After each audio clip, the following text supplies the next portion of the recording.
no palm tree today? Right here. Okay, there we go. Okay, Keeping an eye on the sidewalk. Pine County, if you haven't caught on, Pine County Commissioner JJ Waltham is attending a county board meeting via interactive technology.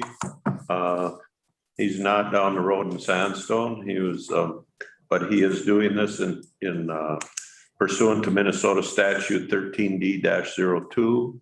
And he will be able to be heard and seen at all times. And he is in Puerto Rico.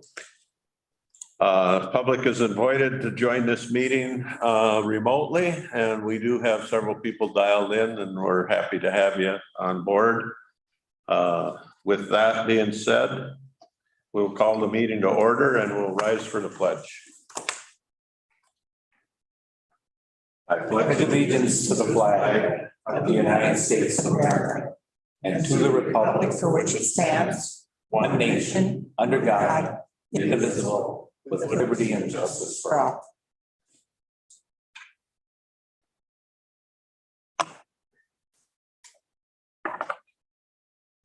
Okay.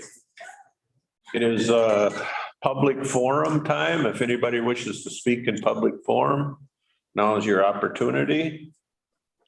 Steve, it's Gussie. Yes, Gussie. I was just wondering if there was any, I looked at the earlier January meeting and I realized that you had approved the search for new voting machines. And I just want to repeat that I'd like to make sure that Dominion and Sequoia are not part of that because of the controversy surrounding the fraud with them. So just repeating that request. Thank you. Thank you.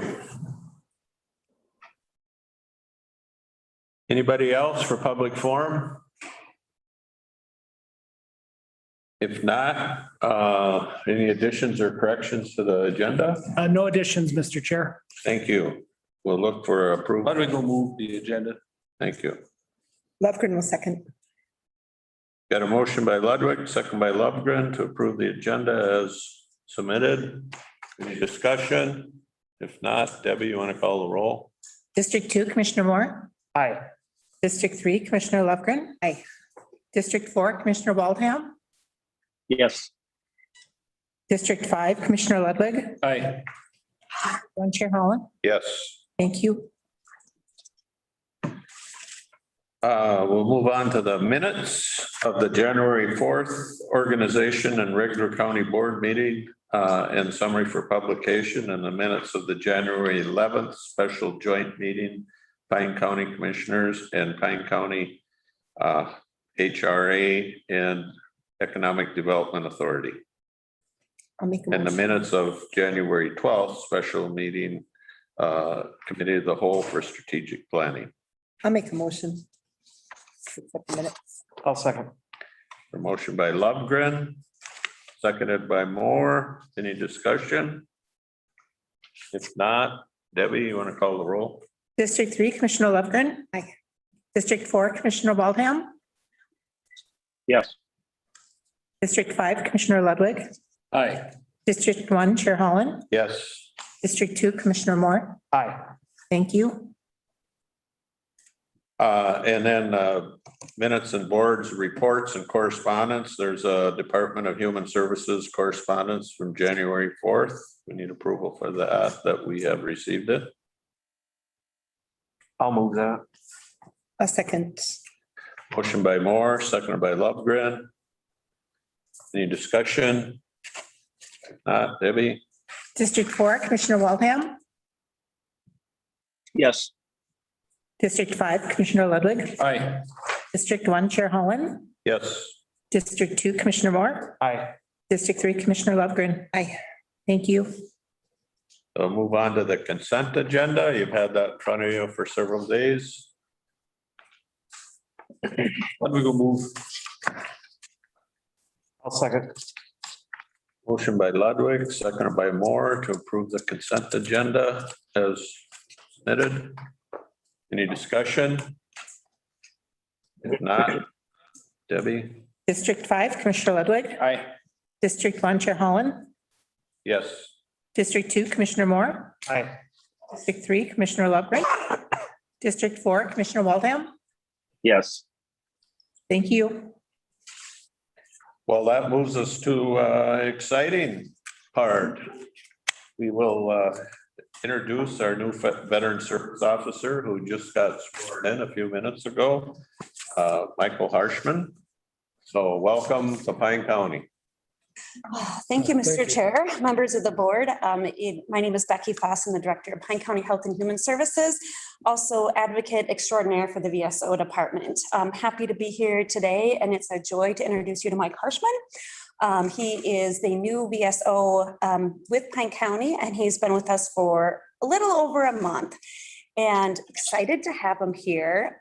We do have our eyes on the prize, reaching out to more veterans and really getting them involved in the VSO department, ensuring that they have access to services that they deserve and that they're entitled to. And Mike is part of that plan, as is Mindy, who's been doing great work for the VSO department for years.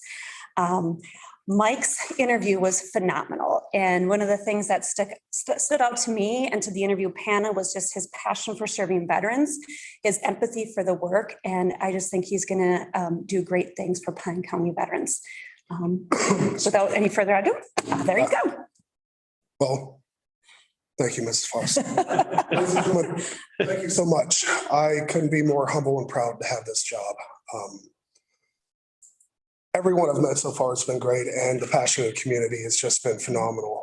I look forward to working hard today to help our veterans and their families in this community. I'm a father, a two-tour combat vet myself. I was in the Navy, and I'm just looking forward to getting out there and just trying to make a difference in one way or another every day. Thank you. Welcome aboard and thank you for serving our country. It's my honor. Thank you. Thank you. Nice to meet you, Mike.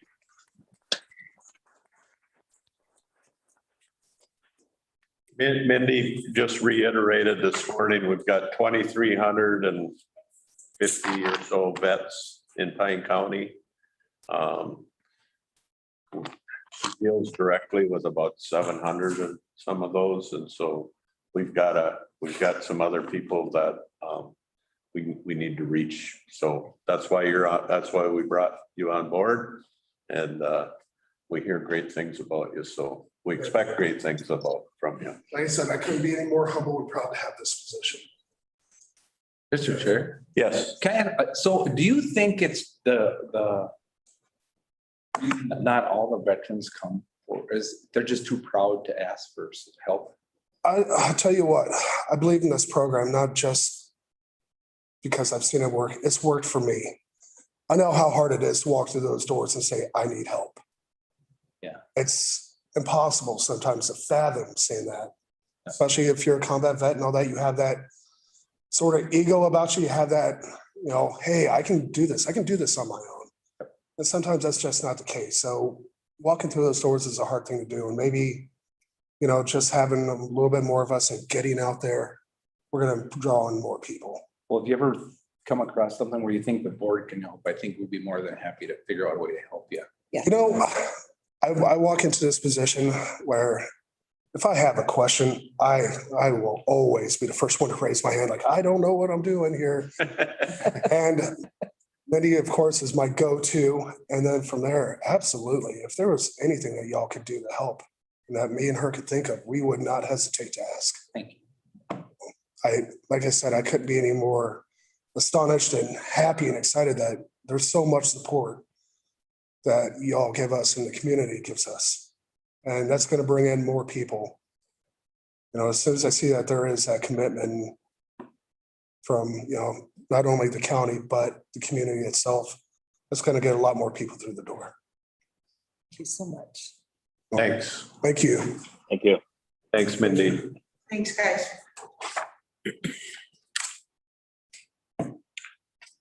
We'll move on to the Facilities Committee report. You want to take that, JJ? Well, I could have to find it on the laptop here unless you could do it, Matt, if you got it closer in front of you. I certainly will take it. Hey, thank you, Matt. You bet, no problem. We had our meeting on January 5th and it was pretty much a standard meeting. Lots of discussion. We're trying to keep our buildings and things working. And I'm sure you read some of that in the minutes. But the main point to talk about today is the conference room that's being constructed at the new courthouse. And the facilities committee had a discussion in there, and we put forward to name that room after Commissioner Steve Chafee when it's finished, like we named these rooms up. So with that, I would like to make a motion to do that. I'll second that motion. Thank you. We have a motion by Ludwig, seconded by Lovegren, to name the under construction conference room at the courthouse in Pine City after former Commissioner Steve Chafee. We've done that in the past. We're sitting in a room right now that's named after Doug Carlson. Doug Carlson, and the one right behind us is the John Wright room. So I think it's a good tradition we've started. So Yeah, I did too. any, Steve was a commissioner for a long time. yep. Any other questions, concerns? If not, Debbie, you want to call the roll? District 1, Chair Holland. Yes. District 2, Commissioner Moore. Aye. District 3, Commissioner Lovegren. District 4, Commissioner Waldham. Yes. District 5, Commissioner Ludwig. Aye. Thank you. Any other items? Not really. There's also just a lot of discussion about, it's just detailed minutia stuff. Yep. Stuff we're working on. Nothing really to. Okay, thank you. Personnel Thanks, committee. Matt. Yep, Yep. personnel committee report. You want me to do that or? All right, we met January 10th and the personnel committee made the following recommendations. Health and Human Services acknowledge the retirement eligibility worker Judith Tengwall effective March 31st, 2022, and approve the backfill of the position and any subsequent vacancies that may occur due to internal promotion or lateral transfer. And in administration, consider resolution 2022-03 setting the 2022 minimum annual salary for county attorney at 80,000 and county sheriff at 77,000, and authorize board chair and county administrator to sign. And that was it. I will move that, both of them. I will second. Got a motion by Ludwig or by Moore, seconded by Ludwig to approve the personnel committee report as printed. Any discussion? If not, Debbie, you want to call the roll? District 2, Commissioner Moore. Aye. District 3, Commissioner Lovegren. Aye. District 4, Commissioner Waldham. Yes. District 5, Commissioner Ludwig. Aye. District 1, Chair Holland. Yes. Thank you. And that brings us to something I've been waiting for a while. Is excuse me, were you done? Yep. Okay. Yep. A report from Hometown Town Fiber. Kyle lead on this, or who is the lead? I'm not sure, but anyway, your team can. We're excited. I get to go first. We have a lot of time, folks. Okay, so we don't have, So just so you know, where Pine County, you've heard this, I'm sure, from Leslie and others. Pine County is even though we've been at the bottom of the barrel, it's not because we have not been concerned. And it has risen to the top of our list a couple of years in a row, things that we need to solve. I think we're making progress for the first time in the history of me being on this board. We've started to see some things happening. So we're very excited to hear your report. Thank you. We're really excited to be here as well. So thank you, Mr. Chair, members of the board and Administrator Minky and the fabulous one back there. I tell you, she is something else to work with. And even though she's holding my feet to the fire, she's really kind about it. So we're gonna first just start with, you're gonna run that for me, right? Sure. Yeah. Sure. We're gonna start with just making sure the words we use have the same meaning. Okay. So we're gonna go through just some basic broadband technology. We're gonna talk a little bit about the challenges that the industry faces and why we think that's the case. We'll go over our work, and then we'll get to the fun part, which is the field study findings. And then we'll talk about recommendations, priorities, next steps, and your thoughts. But of course, your thoughts can come in at any time. If I start to talk too fast, say slow down. My father always reminds me that I have a tendency to get going. So a quick overview of broadband. We'll start with wireless category. Fixed wireless, which you have some in Pine County. The max speed, and I won't read all this to you, but the max is 100 down and 50 up, and things like snow and trees and wind and hills all interrupt that service. The interesting one we often hear, well, 5G is going to solve our problems. 5G's max, well, its minimum is about 100 megs. Its max is about a gig. And unless you are in direct line of sight of the tower and you are with 1,000 feet of it, you don't get that 1 gig service. 1,000 feet, that's a quarter of a mile? That's, Not even Yeah. there.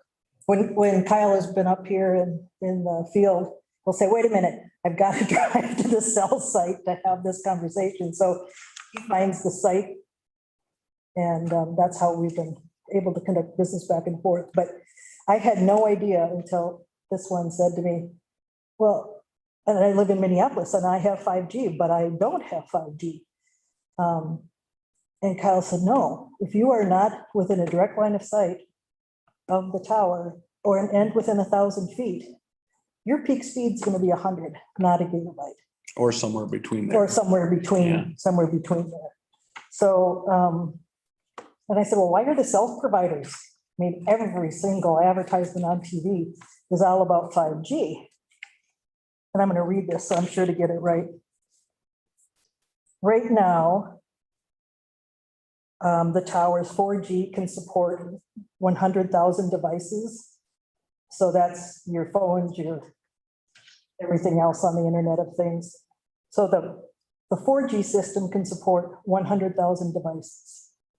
The 5G system can support 1 million in that same space. So it's really good for the cell phone companies because they can do so much more with what they have, but it's not that exciting for the rest of us unless you're right next to it. Another type of wireless is satellite. You can do this on. So there's 2 kinds of satellites, as you know. The geosynchronous, as I call the traditional satellite, and that's what you have here with people experiencing the delays and such. The other one is the low Earth orbit satellite, and the industry calls the LEO.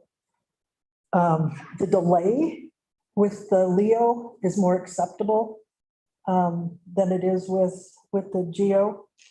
The challenge with the LEOs and with the Starlink that is available now is that you have 9 minutes of service. And then you have to wait for the next satellite. You have 9 minutes of service. You have to wait. They have, They're not really waiting. They're just putting more and more satellites in service so that it's continuous.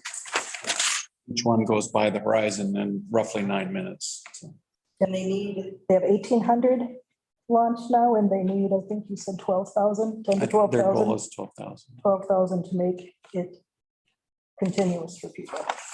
So we'll go on to wired. The DSL, that's your phone lines that most of Pine County has. You'll also hear this category called wireline, as well as wire. Some people today are fine. It all depends on how close they are to the technology and what kind of technology they have. Others, you can be saying, I have the same service as my friends down the road, but mine is awful and theirs is great. Yeah, it's true. You're paying the same thing, but you're getting very different service depending on where you're located. Cable, the cable TV, coaxial cable service is in limited areas of the county, which you already know, where there's more population. We get into fiber, and we put fiber in two different buckets. We put it in what we call the shared fiber optics, and that's what the industry is putting in a lot of now. It will, I think when you were installing it, I don't know how many times, 600 and some you split it. Yeah. But usually that one fiber line is split between 16 times and 256 times these days. And that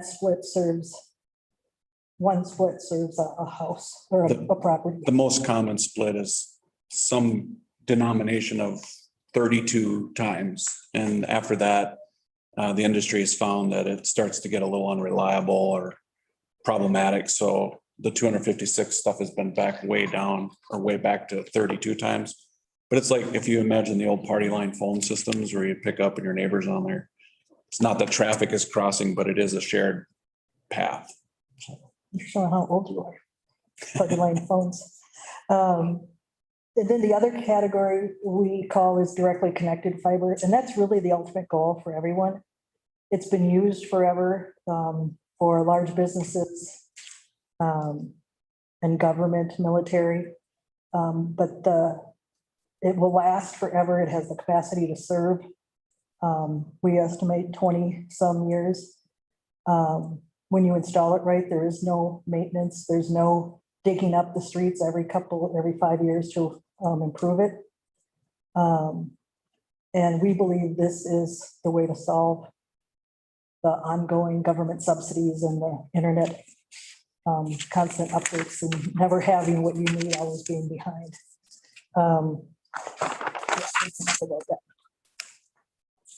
So the challenges we've identified, we put them in 3 buckets because I like buckets. Government standards, the ISP's business model, and finally the technology they use. Government standards, they have great intentions, that they are helpful, but they only focus on speed. And if you can't get the service, speed doesn't matter to you. We strongly believe that anything that is done moving forward needs to address reliability and choice and affordability. And if we don't address those 3 things, we're going to just keep redoing this over and over and over again. Is it easy to upgrade speed once you have it in place? Depends on if you have the directly connected fiber. It is if you have the right equipment, right technology. Am I right? Yeah. When we get to the recommendations section, we'll talk a little bit about how we're weighting the recommendations by longevity. So that's a piece we take careful look at. Thank you. Yes, sir. The ISP business models, and we're not here to trash them, we're really empathetic with how they have to work and how they've had to work. We have people in our company who grew up in CenturyLink, and they've been working like crazy to try to keep systems running. But when the goal is ROI, and that's what you have to work under, you end up building things fast. You ended up, building things cheap. That's part of the reason he left the install business he was in, because he didn't want to work that way. And then that leads to the ongoing maintenance costs and your customers being unhappy. And the worst thing for me is it creates a lot of haves and have-nots. And that just doesn't, that's just, well, now we know with the pandemic, that's not fair. It's not, you can't live like that. And unfortunately, the pandemic showed us that with what happened to so many families. So the have and have not under that ROI model is one of the biggest challenges that we see. And the last part was the technology that has been used. It was made to transfer to talk on phones. It was made before broadband was even a service. You have to use the right tool for the right job. Is that how? And that's today it's fiber. And before 2013, putting fiber to homes was just way too expensive. But in 2013, a company did some magical things and the price came down in enough of a way that people can actually, that it's actually possible to do it for residential purposes. So our goal, so all that's been done so far, we feel just kicks the can down the road. And what we want you to do, we want to help you stop kicking. We want you to help you fix it the best you can for the longest term you can. It won't be equal. Our recommendations are not equal across the county, but they're practical and they're prioritized based on what you have and a goal to solve the problem for a long time. So you hired us a few months back. I know Leslie would be really happy if it would go faster, but the field work, there's a lot of stuff in the field that had to be photoed and identified, and there's that we had to look at. So here's what you hired us to do: document the goals and priorities, and conduct the field study. So we know what to do. We're bringing you prioritized actionable items. We did have some early findings that we provided to Leslie for the broadband community group. So we shared that information. We also shared some township by township detail early on, Leslie. We're working through financing scenarios with our partners with Ehlers and the grant programs that helping develop a grant program for the county that includes accountability. Because one of the complaints that in the survey and elsewhere is, they just put it in. I saw them put it in just a few years ago, and I still don't have decent service when the half money and the things from the federal government change. And this time with the money that communities are getting, we got to make sure it's done right. And so we have some ideas on how to include accountability into the grant program. Now you get Kyle and the stuff, and we. Oh, this is the interactive map. This is you. Okay, One more, I think. We have so, a blank screen. so we, yeah. Well, you can. I don't want to touch it. We went through the whole county, drove every road and looked at every piece of technology that's in the field and mapped it. And the reason we did that was because overall, the broadband maps that are generated aren't 100% accurate, right? Or even not even close to that. And they're not really, there's several reasons for that. One of them is that they're delayed by time, right? So there's a lot of construction going on and different things happening. The maps get updated sometime, years later or whatever it might be. There's no standard for mapping, right? There's no format that everybody has to follow. There's no accountability to it. They just take what everybody says and puts it up. And so what we find are a lot of little discrepancies here and there. It's not a major problem in the discrepancies, but it's how that's interpreted that becomes an issue. So you may look at a census block that says you have this great service, and technically that may be true. It might be in the ground somewhere, but you're not able to buy it, right? You can't actually get it. And so we started to figure out like why that is occurring or what's going on. And the only way we can get to a solid foundational work to work off of and give recommendations to was to do the mapping. So that's the long version of why we did this extensive step. So the properties that we rate as best, we highlight here in blue. You probably didn't notice much of a change. These are areas where there's directly connected fiber optics serving businesses or buildings. So there's a few of those in the more populated areas. I'm going to start with the best and work my way to the worst. So we rate the next one as better. And these in yellow are represented by areas that have fiber optic internet to the home or to the business that's in that PON category that is a shared fiber optic service. So there's some of that around that's actually you can buy today. We used a combination of techniques to figure that out.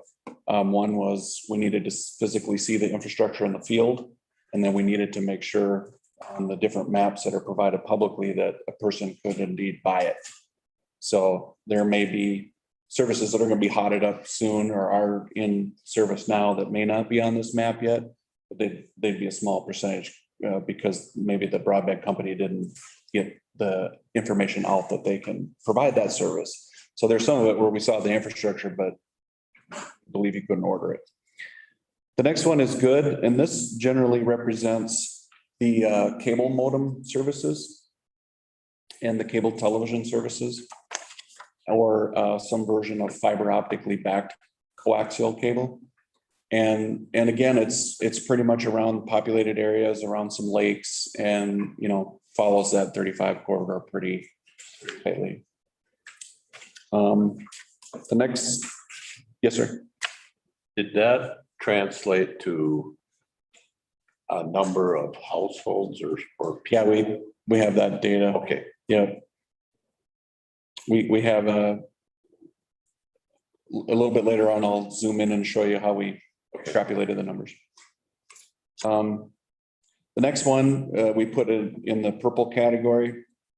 These are what we consider bad or bad service, meaning you can actually get the service to your home, but it's not meeting the market demand, right? Market demand is greater than what the technology can support.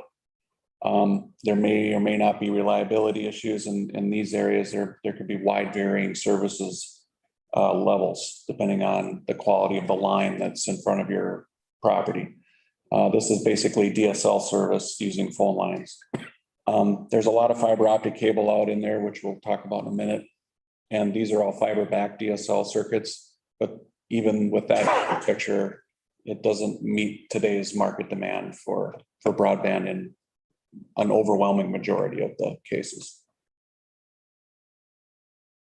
You may have a few people in this category that will say it works, it's fine, it's meeting my needs, but that's going to be a short-lived phenomenon. So the next layer is the worst property, and we have that in red. The folks that are in these properties are too far away from the fiber optic backed DSL service to get what we would consider wireless or reliable service that meets market demand. It's very subpar, if at all, reliable or available. So some people in the red areas are going to have a really difficult time getting service, and they may even be switching over to alternate services besides wireline. Like in these areas, you see antennas on homes. People are doing terrestrial wireless. See a lot of satellite systems for the satellite internet.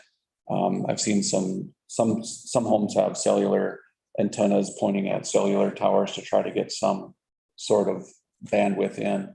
But the folks in this area are the ones that are experiencing the worst of the broadband issue on the red. I'm gonna shut these off for just a second if you bear with me. We have another one called pond stat. And this is getting into some of the analytics of the data that we've grabbed. We have a little bit more analytics to do down around the Pine City area, so we feel that there's going to be a few more of these areas that'll pop up as we do the rest of these pins, because we're going through them one by one. But this section represents areas where an ISP put in fiber optic cable to serve a different need than fiber to the home. So a lot of these routes are fiber optic cable that went past people's homes that served, we call them DSLAMs, but it's the DSL, fiber back DSL service. It might go to a cell tower, or it might be connecting towns together from one central office to another, have some other purpose in the ISP. But they were forward thinking enough to build it, and they put the infrastructure in so that it could be in a future date set up for fiber to the home service. So as we were doing our field study, we found these little pockets of architecture where they've got about 50% there already done for other reasons, but there's adequate count and adequate bandwidth and adequate opportunity there. They're not going to organically do that because there's not enough population density to justify it, but it is an opportunity as from the county perspective or from the public perspective to say, we can go in here and put a little bit of incentive to get them to put in the switch gear and the infrastructure to make that happen. And we have some recommendations along those lines. And so that is kind of the rating. We use several factors when we weight the rating. One of them is, of course, market demand. Where's the need? And that's outside of the government goals. That's just kind of what people are needing to function, right? And then we project that out. And so when we talk about time, we weight that pretty heavily over time on what technology is going to support, how many years out, and then how best to use your funds, right? Based on. Okay. So let's talk about these field items for a second. And I'll start with I think I'll start with, we think, Eileen, the copper or the. No, show the fiber. Show the fiber first. Okay. This is So. This is why poor Leslie's waiting so extra long to get to get the complete Go. results. I think this is the first map we showed you, right, Leslie? The fiber. You're like, no way. Well, yeah, way. Yeah, so. Now, it's important to understand that just like any type of architecture, if you put fiber optics in it, doesn't necessarily mean that you can just hook up to your home with it, because it's being used for a lot of different things. The good news is that it carries an enormous amount of bandwidth, and you can peel off of some of these lines and establish areas of service with some incentivization. But here, so this is all the fiber in Pine County right now.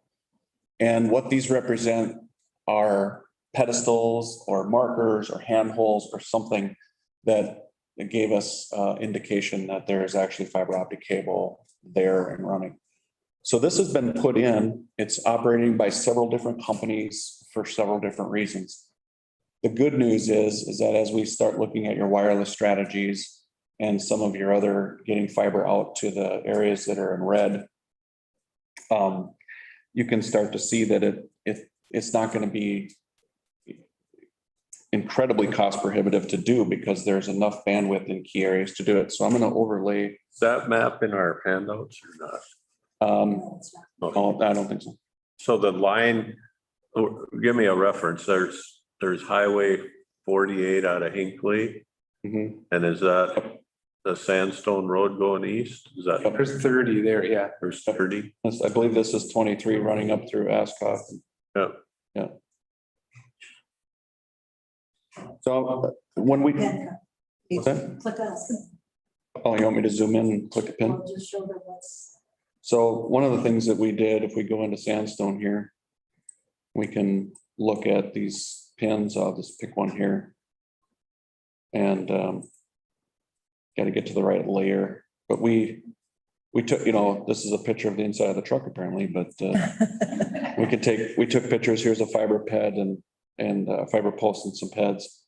And we did that for every one of these pins. It's, we wanted to find out owner, condition, location, things like that. So we were looking for more information than just where. We were looking for all sorts of different info. So our technicians, doesn't mean much to you. You see this stuff in the field all the time, but our technician goes, oh, that's a 502 case with a, whatever. So, yeah. They just put that out. There are reasons why we're doing that, but anyway, we have interactive maps as part of our deliverable for you. And we're going to coordinate with your staff on, we'll coordinate with your staff on the GIS layers and how that's distributed. That's interesting. Now you have, I'm going to overlay some things so you can start, when you start doing the analytics of the data, we'll just take the worst properties and turn them on. Ask you a question on that first. Yeah. Going up Highway 23, why is there that gap? Right there. Why, if you've got fiber there, why would there be? Yeah, it's possible that we drove by some peds and didn't see them in the weeds or something, but Okay, and fiber can go yeah, there is. many, many miles without repeating. Okay, So if there's nothing there, they'll just put a plow down and go. okay, That's not an uncommon thing to Okay. see that. So it could be, I'm not saying we did this perfectly 100%, because we're human and right. we had a lot of trucks in the field and a lot of people doing this. So there's human error that could be there too. But the reality is that we know that there's links between those two areas on 23. But yeah, I see what you're saying about the gap. Yeah. So there should be something between every dot, kind of. Oh, there is, yeah. Those links are there. Just we didn't see a marker or we didn't identify a marker. Whoops, I'm getting a little crazy with the zooming. But there would not be a gap in those connectivity lines between those towns. And we even know that too, because there's some loops and stuff that go around for different reasons. But when you lay over the fiber routes and the underserved areas or the worst areas served, you can see there's a lot of fiber. And this is kind of what your citizens were saying in the reports and some of the feedback we get. It's like, hey, it was just put in, it's by my house. I saw them put it in. How come? What's going on? So this is kind of what you're seeing there. The good news there is that that's bandwidth that's available to those areas, those geographic areas where this fiber is. And we can work with those providers to get that out to the home. That's my question. Yeah, question. That your mark right there is accessible to the public. It's not. What's that? It's all accessible to the public.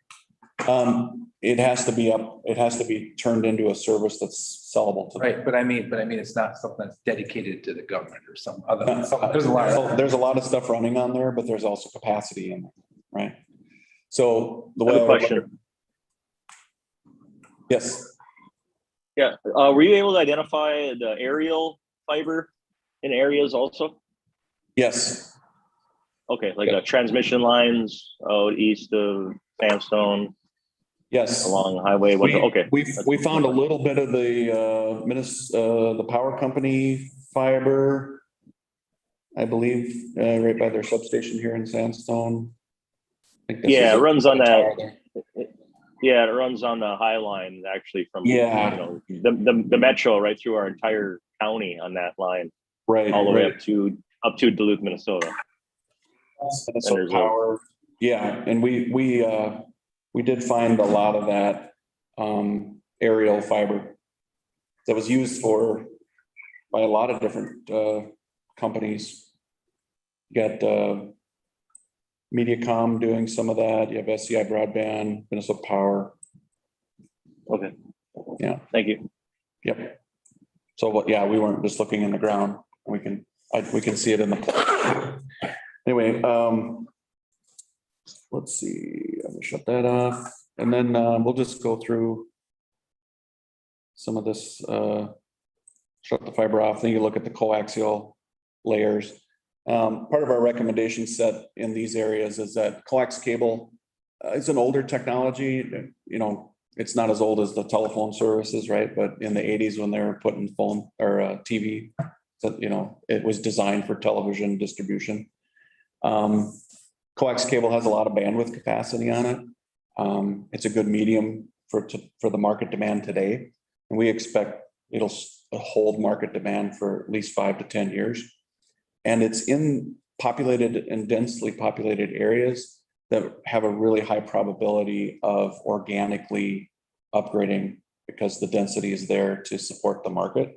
So subsidies in these areas, you know, pretty low on the list when you look at the overall county need. So, but that can be represented pretty quickly by the coaxial layer.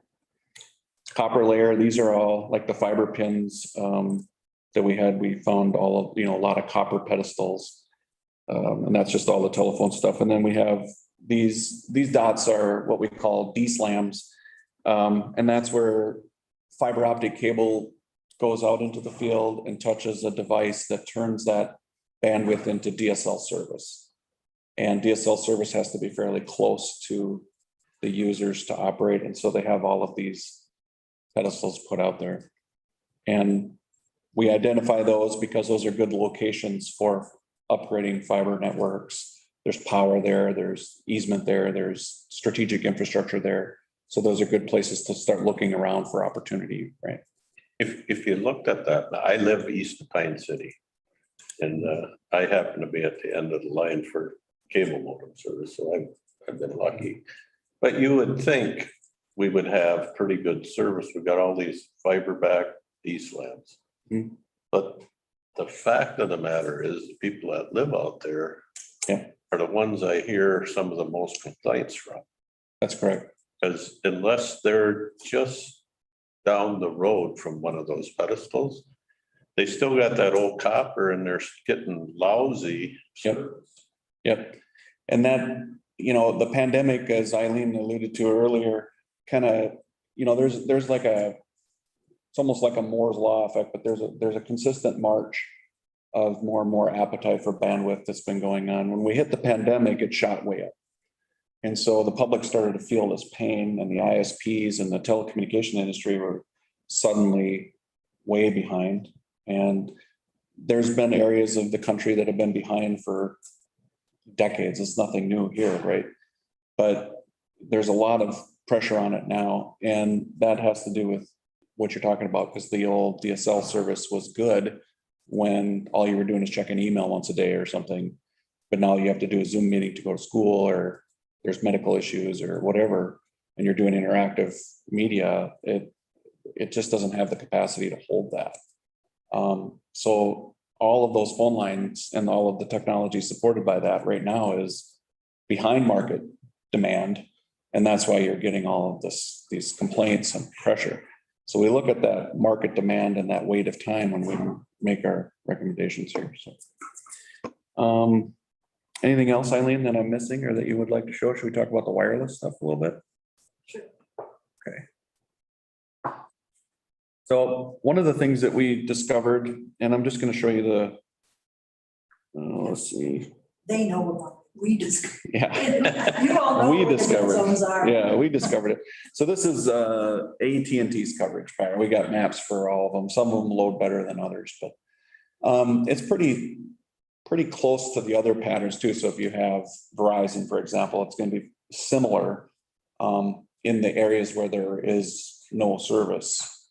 And as Eileen talked about earlier, when we were out doing our field work and had to have calls or something, we'd have to leave those areas and drive to a cell service or a cell site to be able to conduct business. But when you're out there, you know, we look at it not as a broadband issue, right? Because this kind of falls into that public safety bucket. So just so you know where the bad areas are. And I think we even talked a little bit about our recommendations moving toward out of the broadband bucket and into the public safety issue. But this helps determine where things can be. And then if you overlay that, if you were to yeah, what I was gonna do, if you overlay this with the fiber map again, you can see there's opportunities to connect towers and put infrastructure out there without having to plow in a lot of fiber to get to the tower if you are strategic on where things are located. So it's helpful to know where these are when you're looking at that other problem as well. Go back to just the cell phone coverage map. Yep.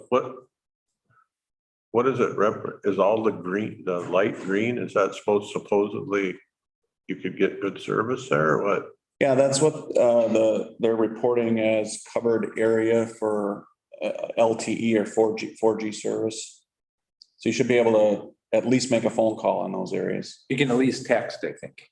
Right. Right. You might not be able to call it because I know where one green is. I hunt out there. Yeah. Text only. Yeah. So we have some areas, I think, you know. So it's interesting because I can see the water tower from my farm in Pine City. Mhm. And I'm a terrible forester, but I think I am. So I got this little app that identifies trees, but it needs network service. Right. I can't on the back end of my farm, a half a mile. I mean, I'm not a mile from the water tower, a mile and a half. You can't make it work. Right. The end of my farm. Yeah, it's frustrating. I mean, Yeah. people, the way we look at wireless is we say the convenience of wireless requires wires, right? I mean, you have to back that with something. And then there's limitations, as Eileen alluded to, in the different technologies and the different coverage patterns and things like that. So the more wireless towers and the more wireless services that are put up, the better that those holes get filled. Trees. Put it out there. Okay.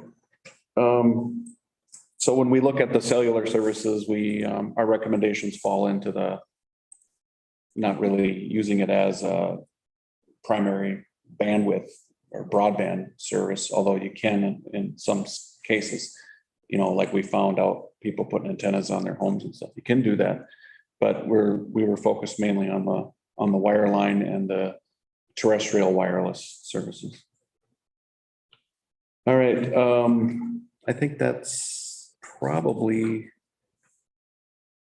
the end of my map part. Eileen, do you want to? Any questions on the mapping before we get to some of the recommendations?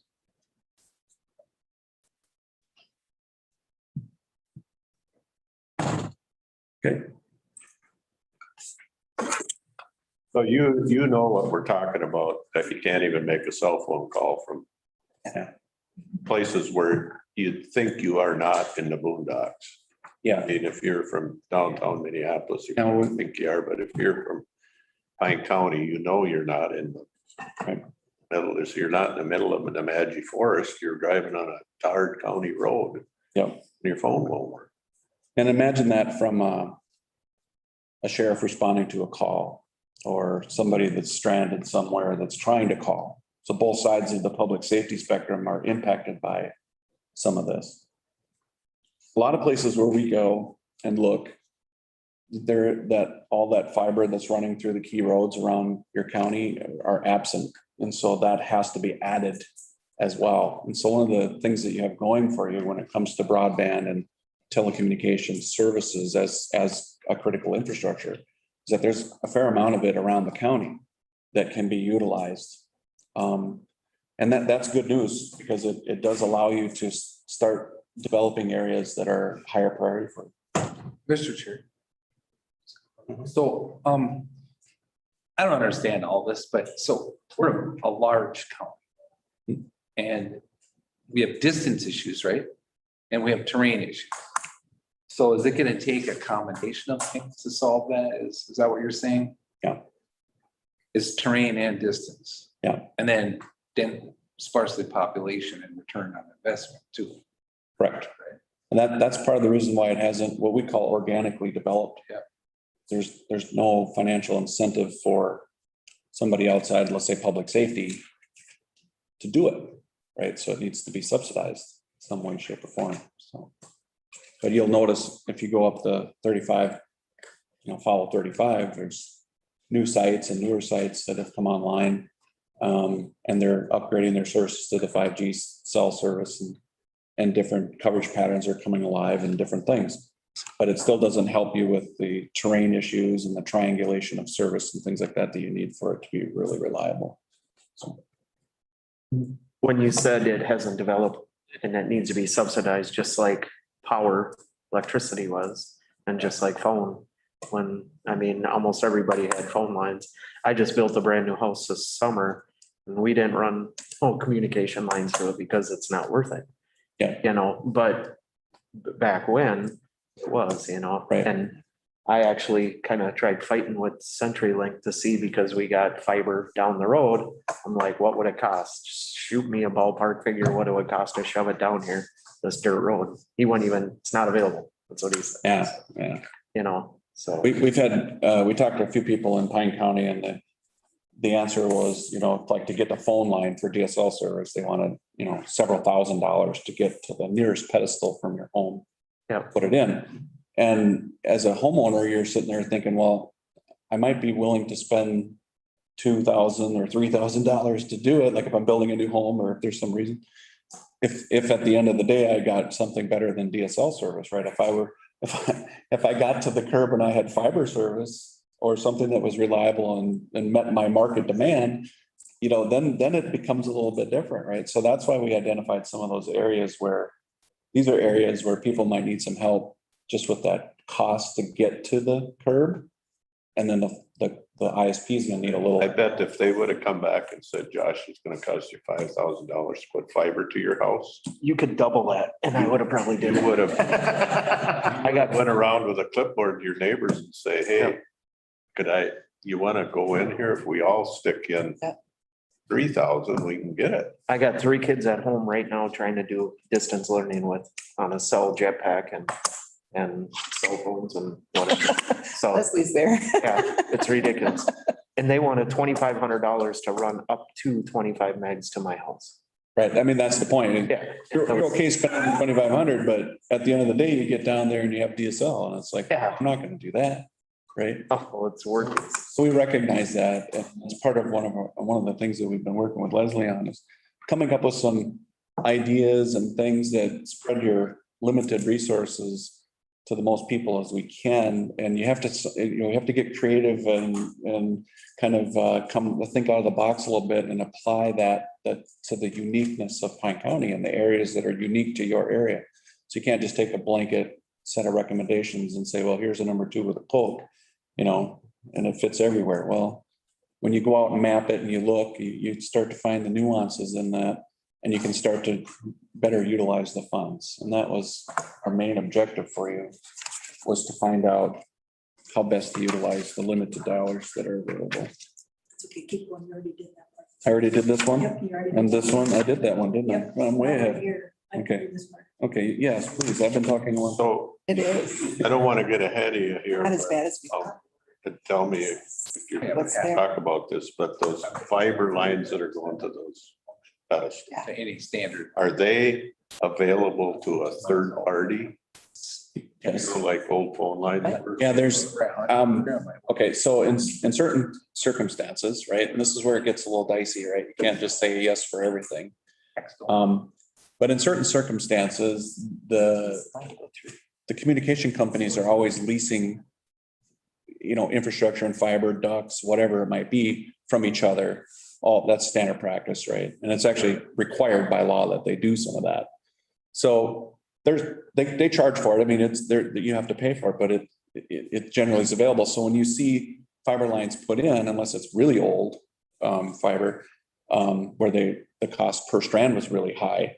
Nowadays, it's the excavation that costs the money. The cable itself is fairly inexpensive in relation to the excavation cost. And strand count is no longer, until you get into really high strand counts, you know, strand count isn't a cost prohibitive thing anymore either. So what you find out in those areas is an awful lot of fiber optic cable, a lot of fiber strands in these routes. And a lot of that is unused and therefore available for a lease. And that's why they do that, because they know that that might be valuable someday. We're going to spend the money to put it in the ground. We're going to architect it a certain way and put enough capacity in there so we don't have to come back and dig it up again in a couple of years, right? So yes, there in most cases, there's capacity for leasing and from different companies. So. You're up on it. Taking back to something I can use. Oh. How about this? I love technology, but you know, We jump way ahead. you jump way ahead. Keep going, keep going, keep going. All right. There you go.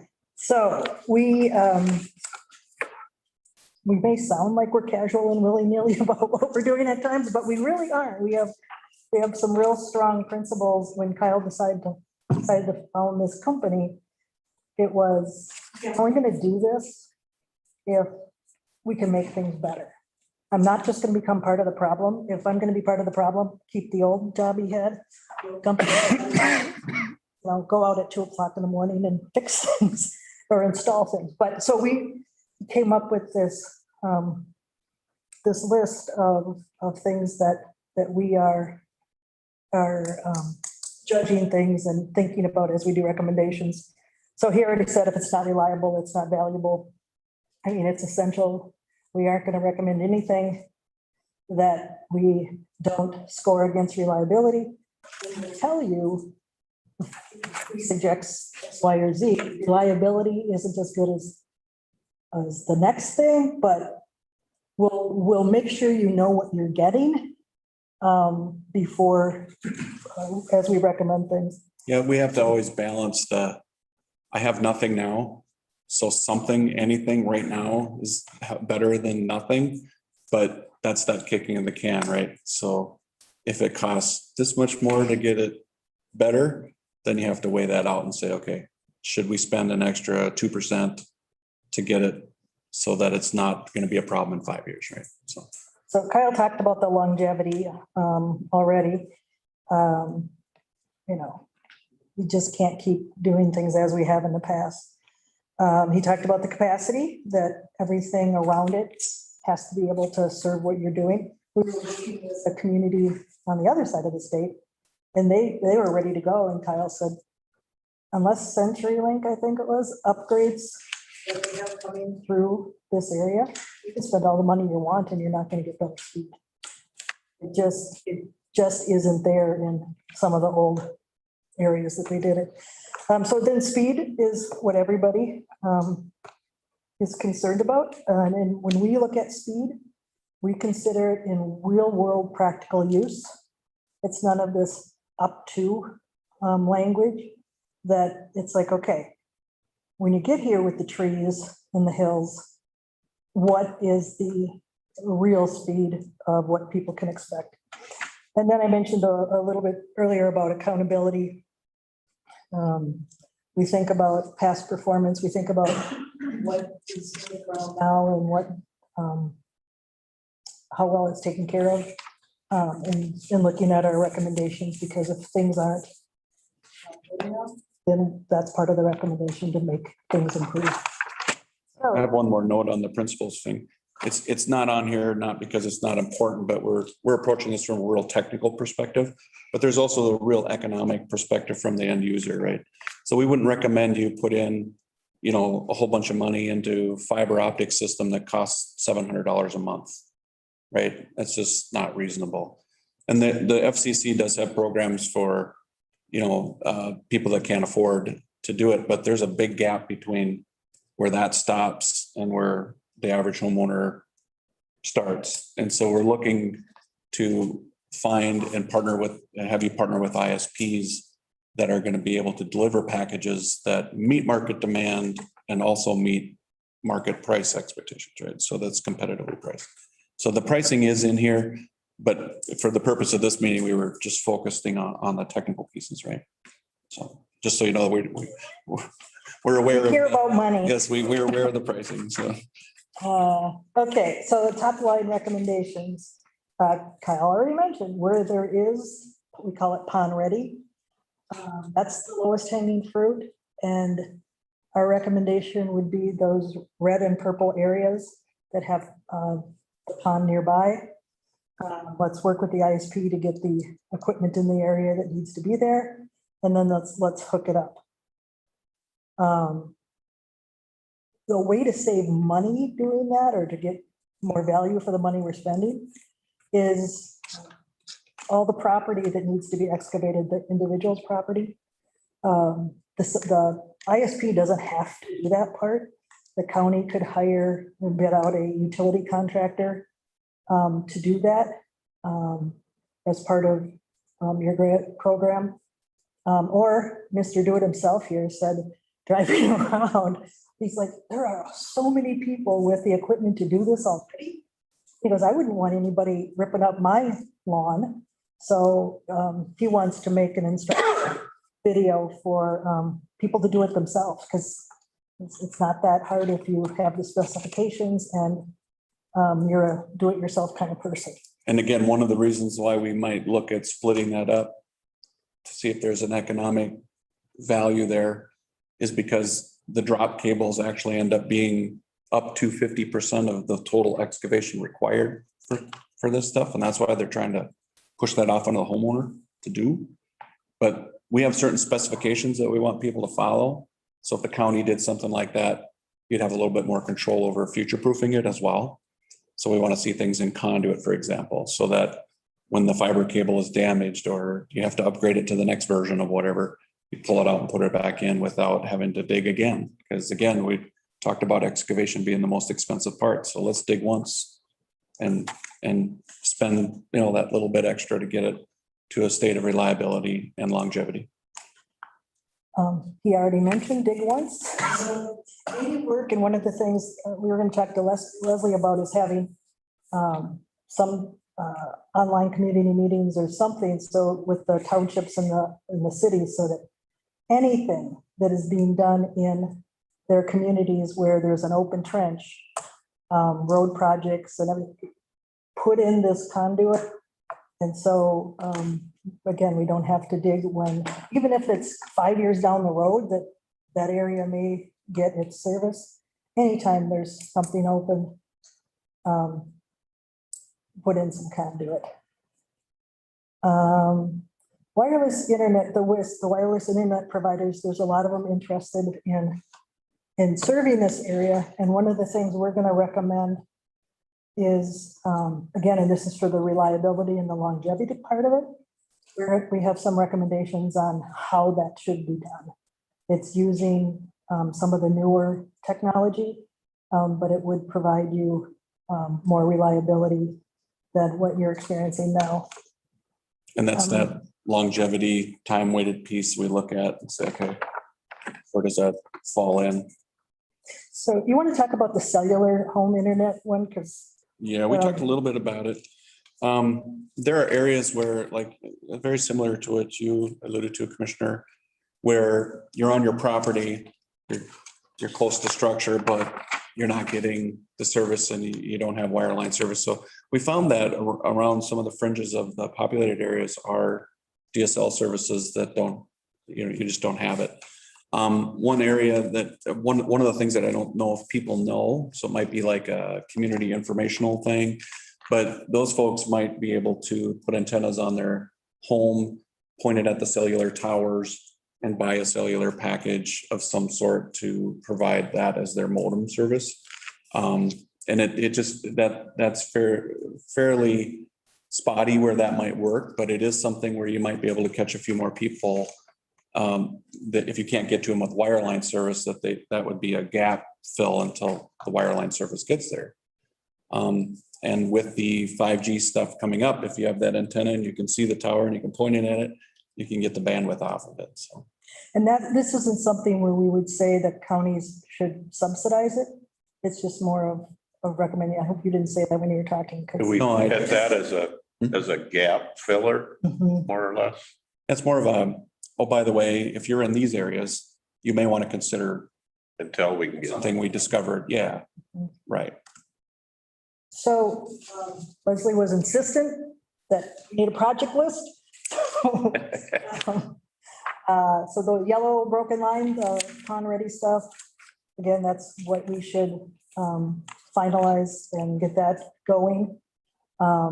finalize the grant program. We recommended in that grant program things to hold people accountable. And we were recommending to you that you set the standards pretty high for what the applications can be. It's like, you're not gonna, no, you have to have things that can be scalable and done in a certain way. So it protects the longevity of it.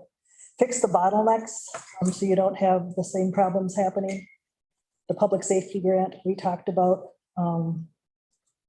and the dig once policy, the conversations with the townships and the cities and the school districts and such, and then to finalize the plans. It's kind of it's going to take a while to finalize those red and areas to get that ready, but the other things start happening fairly quickly. Something left my brain, but. And what we mean by the red and purple areas is that you're gonna have to adopt more of a multi-decade or multi-year strategy on Not that. decade. Yeah, it depends on how much money they throw at it, but yeah, We're gonna we're gonna find that money. but yeah, there's we're gonna bring it to you in actionable steps, so it can be like basically not engineered ready, but you'll know where to start prioritizing and putting certain funds, and you can start budgeting for different things. So when opportunities do present themselves, you can go into those areas. And we can start applying for the grants with the community and with, as I said, with the healthcare providers, the money that's in the federal funds that are there for telemedicine and stuff. There's no reason we can't talk to them about how to combine this to get the help to the individual people. So now you can ask me. Any more questions? Yeah, I got. Do we take your whole meeting? If you allow me first. I'm interested in the fiber that's already in the ground. If existing ISP said, you know, if we don't have to lay 20 miles of fiber in Pine City Township and we only have to take off from one of those D-slam boxes, we could, and we got some grant money, we could make this thing work. But it seems like there's a reluctance for one ISP not to own the infrastructure all the way from their CEO to the guy's house. So Yeah. how do we get past that? Well, one of the things that we're doing as a company is bridging that gap with, and we consider it like choice. We want people to have market choice, because today, let's say you have an internet service provider today that's doing a really good job. They're providing your needs very well. They get bought, and in a couple of years, the company's policy is to rake the profits and not do any maintenance and things like that. And then it deteriorates, and you're stuck with this person that has a geographic monopoly on your area. We're doing another part of Hometown Fiber is we're putting in infrastructure in key areas where this model works. And we tie to those broadband links that you're talking about. And we bring in multiple internet providers to provide service to the homes. And it's a little tricky to do that, but we found that for every ISP that's, we call them incumbents, you know, they're there, they have the monopoly on the land. You're kind of stuck with that one provider today. Those folks put up the resistance a little bit for somebody else providing services. But we have 90 some ISPs in the state of Minnesota, and we are working with people at the FCC on a weekly basis, and we're working with people all over the country, different ISPs, both wired and wireless, that want to come in and provide services on our networks. So the choice thing is starting to get quite a bit of traction because the market demand is there for it. People want that choice. And as long as you're building something, you might as well dig it once and do it in a way that you can share it. You know? It seems to me that fiber line that goes by my road was put in by CenturyLink, and they got CAF money. So they got federal public dollars to do it. And it seems to me it's no different than a public road. except that the federal government gave these private companies to build that road. Now they're charging this exorbitant toll to run down that road. If there is a way to undo some of that. It's not a matter of undoing because there are some rules that state that they have to provide access to different things. But we have a very similar view, not because it was federally funded, but just from a practical perspective. Because the internet has now sort of moved up to critical infrastructure, and maybe coming into COVID, we were already feeling some pressure, and it was just, a nuisance. During the pandemic here now, we're in full blown problem. And so when you look at architecting something as critical infrastructure, it's a different topology and a different hierarchy than what you would build with the systems you're architecting before, right? So we look at it like, if you're going to architect it as critical infrastructure, then you have to treat it like a roadway where anybody can use it. Otherwise, it doesn't make a lot of sense. You're just kind of perpetuating the problem. So in some of these areas where that applies, we will have those recommendations for you on where to consider doing that. A lot of that has to start with those local communities, right? The township or the town. They need to be involved in that because we go in and we can directly connect all of their water, wastewater, public safety, fire departments, all that. We connect all that directly. So it's very reliable and there as part of the project instead of them just getting whatever is, whatever the architect of the ISP gave them. So, yeah, the securing of those water, wastewater, and other critical infrastructures, power, things like that is also very important to look at when you're architecting a new design. I wonder if the PowerPoint is done, if you want to stop sharing. Sure. It just makes the remote a little. Yeah. Does anybody have questions here? I got, Yeah, so we've been working real close with a local electrical cooperative that is very gonna forge ahead hopefully here. So there's obviously some, we can share some stuff with them to try to get some stuff on the ground and kind of go from there. And like you said, having multiple ISPs is obviously really good. But I know these guys are looking at putting everything, to the home of all their electrical, suppliers. Now, one thing that it seems like we're not quite there, but we're there, as far as how critical, like you said, critical it is. Right. And we just need to decide we got to make that step. The other thing I've heard, and I know you guys are working on it, is money, and what kind of money is it going to take? And I really think I'd like to see from the ISPs what they need to get their ROI, because I don't think it's as bad as we think. We're not building it out. We're not putting it in. They just have a gap. Like we gap finance a lot of other stuff. They just have this gap. And what is that gap? But to try to get them to give that to you, they just, it's hard. In part of this proposal, we reached out to get maps and different things from ISPs because it would have made our job a little bit easier, and we could use that information to verify what we found in the field. And we knew what the answer was going to be. But yeah, rightfully so. They're in the business to compete. They're competing with each other, so they don't necessarily want to make all this publicly available either. So, but when they come for subsidy, or when you incentivize certain areas or certain priorities or subsidize or incentivize, then that's a different animal. Then there's an opportunity to engage and have a discussion. So, Terry, you got any questions? No. Matt? No. JJ, you got any questions? I'm gonna ask some of the other people that are on the call if you want to unmute yourself.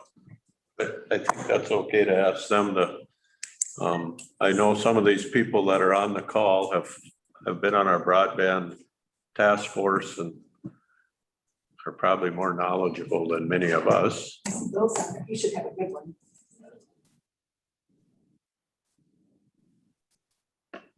Bill, do you have any comments or questions? Hi, this is Bill Coleman, and I guess I'm really interested in the requirements about requiring CenturyLink to provide access to their networks. I'm not familiar with that ability, that power to do that. Yeah, that was a part of the 1996 Telecommunications Act, where ISPs have to be let into their central offices. They have to be let in and be allowed to lease their services at market rate. They list that market rate on their internet. You on their site, you can go look at it. It's all spelled out because they're a regulated carrier. So that's where that comes from. Are you aware of where that's been forced? Where somebody's being able to locate in a D-SLAM, co-locate in a D-SLAM? Co-locate. I didn't understand the question. Where it's been forced? Well, yeah. I mean, so that, and I'm just curious. So your recommendation really is to build from the D-SLAMs to the homes, right? Isn't that what I'm hearing? Well, there's areas where you have existing PON-ready services that are using those D-SLAM areas for power, and you could the whole architecture is to set the PON splitting and the switchgear right there, and then follow the same topology that they use for the twisted pair. Yeah. So my question is, we're going with there, but the other part, what they were talking about here is, could a third-party provider set up at a D-SLAM? And that is technically possible. Sure, you can do that, but they would also need to have some sort of switchgear back at the central office and lease those lines. You know what I mean? Because you can't just show up at a D-SLAM and say, I'm an ISP now. You know, it doesn't quite work that way. But if the capacity is there, they do need to let you in and lease those lines. okay, I'm just not familiar with that happening anywhere in Minnesota. It happens every CO all over the state. Those leases are happening. Now, whether they're taking that and applying it out to a D-SLAM, there hasn't really been a huge financial incentive for somebody to do that yet. But legally and technically and by every measure of the law, that is very easy to do. Okay, thank you. You're welcome.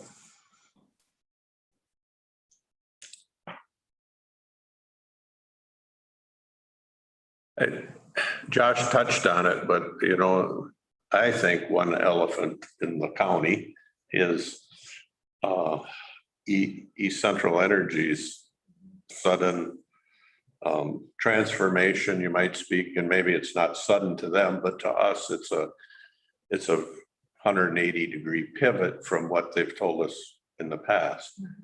And so I'm excited. I would be very, very excited if they were here today and said, well, we're going to take this project on. Come hell or high water, we got engineers working on it right now. We're moving forward. Right. But they're not at that point yet. That takes a long time to get there. So my fear is if we say, well, let's just wait for them, we could be here a year from now having the same conversation and not move the needle at all. My other fear is we move forward and we build out, but if I listen to you, that's not a bad position to be in, because then the person that's sitting in their business or their home has two choices instead of zero choices, which for the ISPs might not be what they want, but for the customer, it's a good thing. One thing about working with electric utilities, I'm going to go a little bit on a limb here, so hopefully I don't get too much hot water, but they're deep seated in the communities. They've got a lot of infrastructure, a lot of investment in the communities. And they're very the ones we've worked with in the past that are doing broadband, they're very customer service oriented. And they already have all the linemen, the trucks, the infrastructure. They have to add a little bit more to that, but it's not like they have to reinvent the whole wheel, right? There's a lot of advantages for a regional cooperative to look at this. As your representatives, if that starts moving forward, there are a few things that we want to look at to protect your interests and coordinate what they're doing with what you're doing, right? You're saying the right words, no. Okay, I'm sorry. Anyway. I mean, I gotta be careful not to get into too much hot water with the cooperatives, because I really like what they do. I like their business model, but there are some opportunities or some, areas to be concerned, but really just looking for those opportunities to complement instead of duplicate, right? Yeah. Does that make sense? Okay. I said that fairly generically, but I'm terrifically excited that they have come to the conclusion they've come to. Yeah. But they have a lot of work to do. Yeah. To get to the point where they're going to put the first strand of fiber in the ground somewhere. And the work that we saw that they had done already, at least the parts that we could observe, it was very well done. It wasn't quickly put together or just thrown in. It was done with care, concern, and meticulous construction practices. So you get a feel for how reliable something would be. A lot of the stuff we find out in the easements are just, fast and cheap at all costs, and you can tell we construct those things. So we know what we're looking at. But in the case of your municipal power, they've done a really good job with what they've built so far. But we have a lot of area that's not covered by them too. Yeah. So, I mean, I think of some of the areas that we have that are your red and purple, they're not essential energy. And so to be able to, we've got so many people that need help. We are very committed to do this countywide. We are not interested in just doing the stuff around Steve's house or Terry's house. That is not in our plan at all. Just so people know, we are committed to get to the last house in Pine County.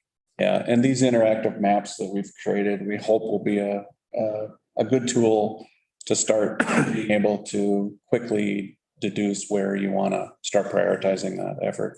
And in the collaborative piece, there's other entities in your county besides power. You have the Mille band that has a lot of interest and a lot of infrastructure that's out there. We actually built some for them way back in 2010, but there's opportunities there too. And they are on the call today too. Beth had to drop off. Oh, Beth had to drop off.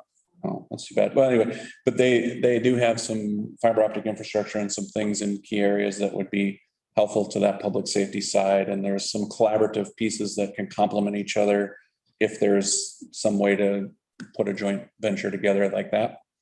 And there's other opportunities like that we saw and observed, and we'll disclose that in the full report. So. Oh, what does it say? Entered at 1.1 Starlink.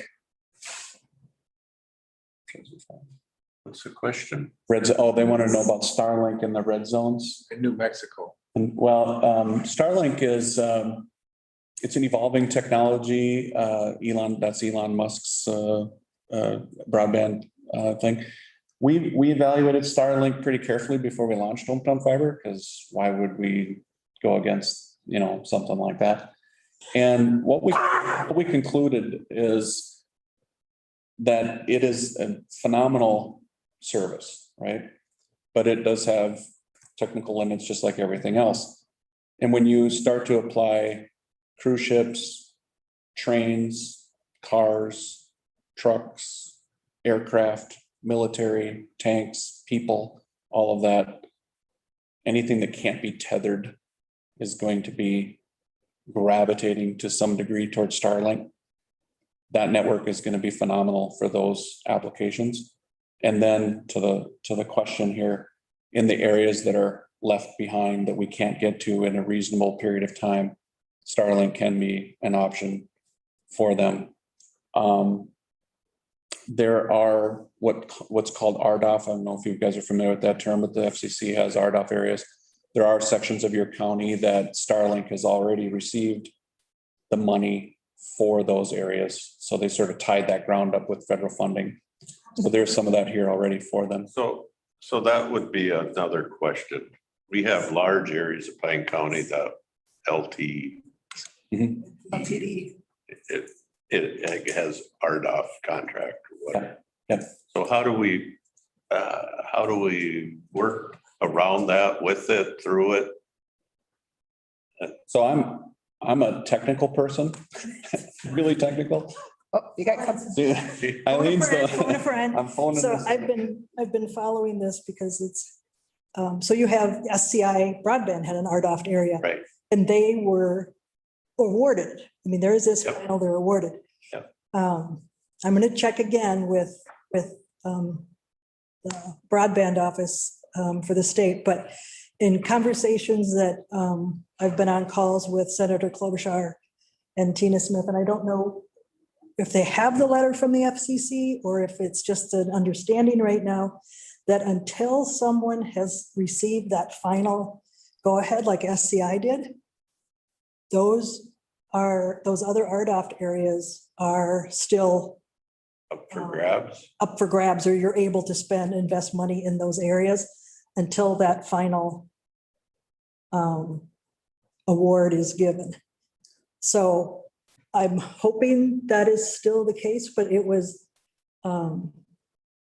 we had talked about it, and maybe Bill knows this from the broadband meetings, but it's a huge concern in so many areas. But if they haven't been awarded,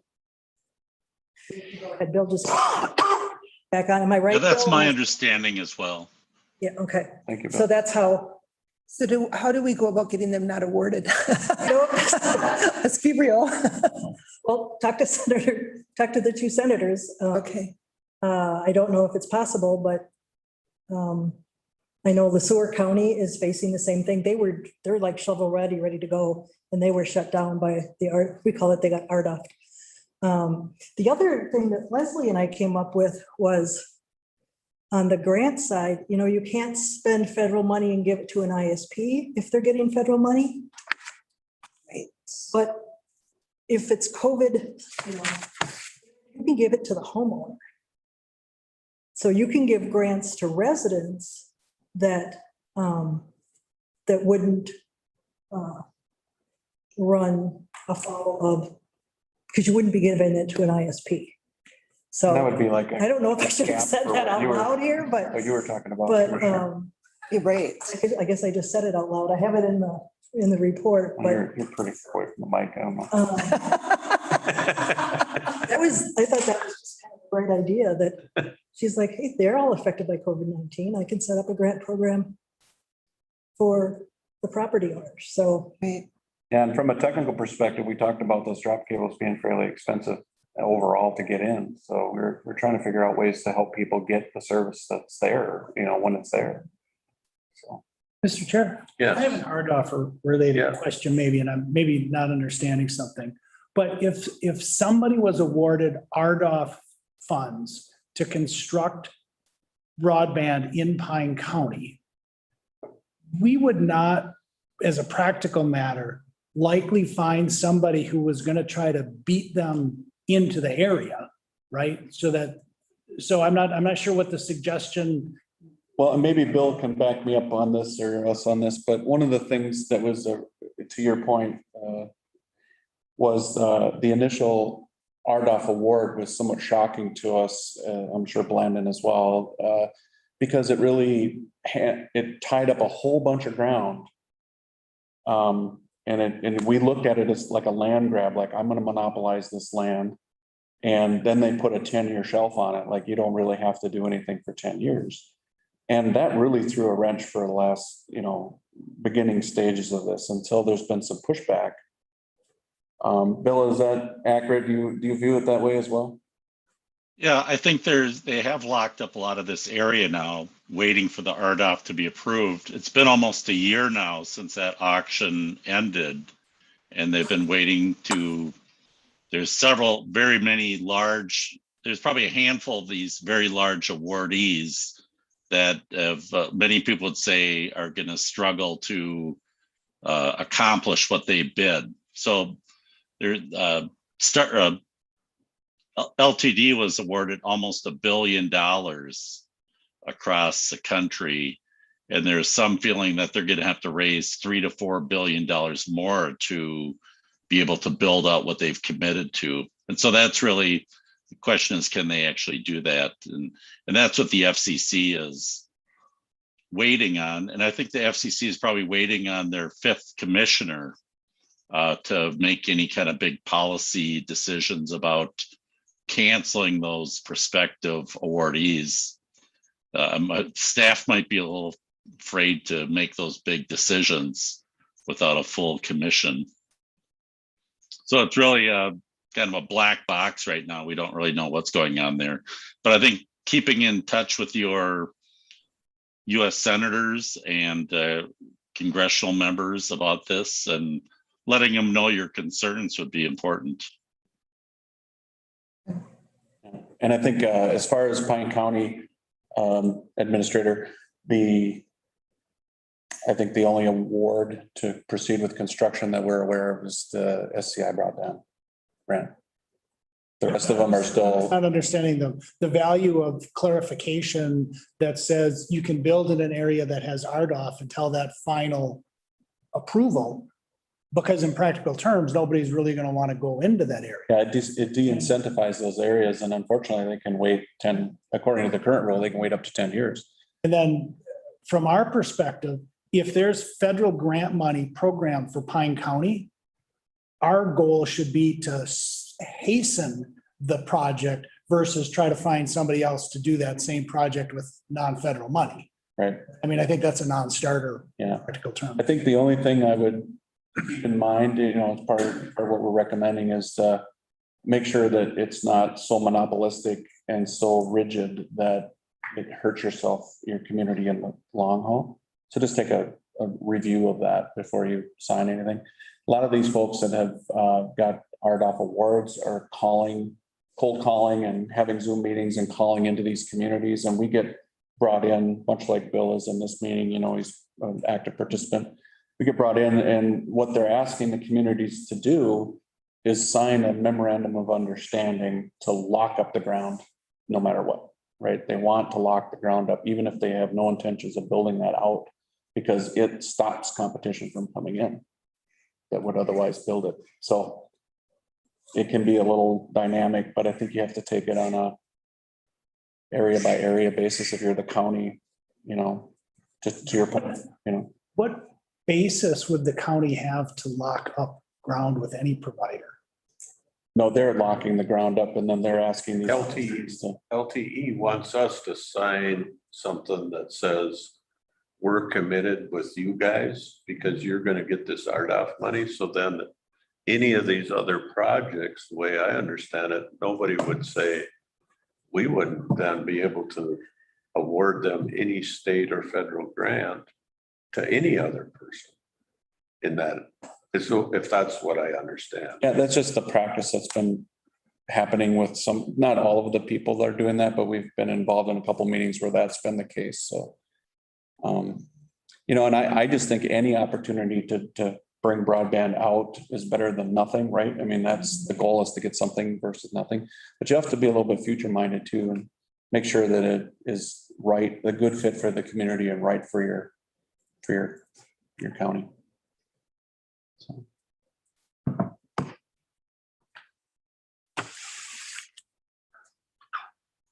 Leslie, do you have something to say? Second. Yep.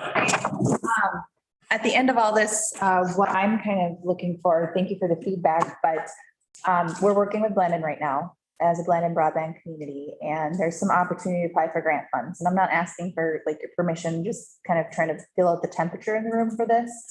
I see two potential projects coming out of this presentation. One is figuring out how to use those ponds and if I'm speaking in the right technical terms, and get those, fiber lines to. The beautiful part about this project is that they did it in GIS and right down to the property. So we'll be able to do a mailing list out to people that says, are you interested? Let's run some cost estimates with Hometown Fiber's help. Here's what it'll cost. Maybe we put out an RFP, find a utility provider that can dig in the trenches, work with Hometown Fiber for people that want to do it themselves, rent a trencher from Best Rentals and do it, down their own driveway. Figuring out how to help a few hundred households, we're imagining. I know they haven't worked through the entire county yet, but you've made it about 2/3 of the way through. I think that's kind of like a nice low hanging fruit, quick and easy. We can have a win, and that gets people the best type of service that they can get, period. And then a second would be, I think you guys have identified infrastructure upgrades that need to happen, or areas where if this was fixed, it would serve these 50 households better. And start that being kind of our priority for some of these grant funds that could be coming down the pipeline, as to not step on toes for the newer stuff coming in. I don't see a lot of people getting the entire county in the next couple of years. No, probably not. But if we can start fixing some of these problems, I think it'll feel good. It'll be good. People will be happier.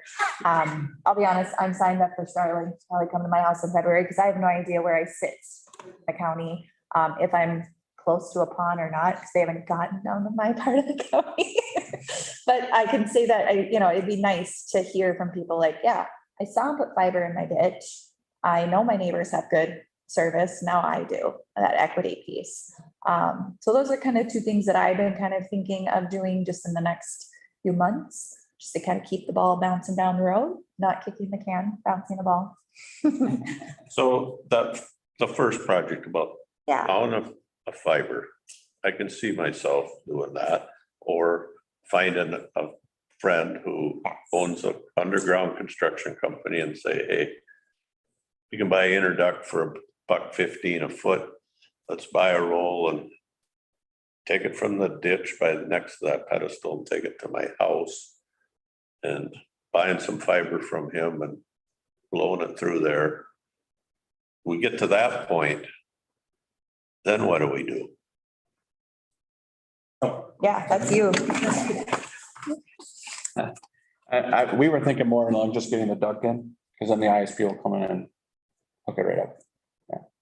So then if we called up CenturyLink and said, I got some interduct going from 2 feet away from your pedestal to the outside of my house, there, I put a box there. Can you come out and pull fiber through that and hook me up? And what are you gonna charge me a month? What would they say? Well, Tried that yet?